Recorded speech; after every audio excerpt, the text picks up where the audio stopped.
இன்று நேற்று அல்ல, பரம்பரையாக திராவிடம் தான் எங்களுடைய உயிர் மூச்சு. கருப்பு சிவப்பு தான் எங்களது இயக்கம்.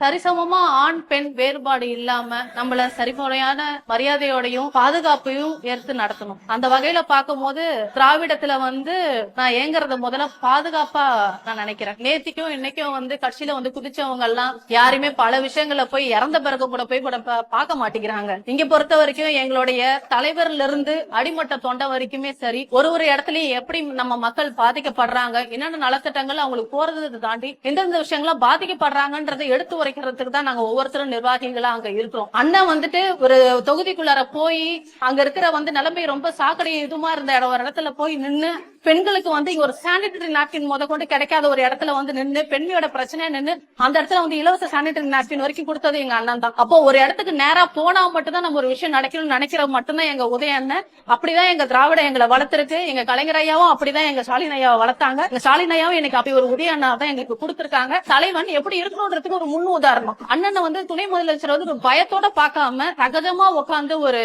சமூக நீதி இது மூலமா அண்ணன் கொள்கை மூலமா பரப்புறான்னு நான் சொல்லுவேன். வெல்வோம் 200, படைப்போம் வரலாறு.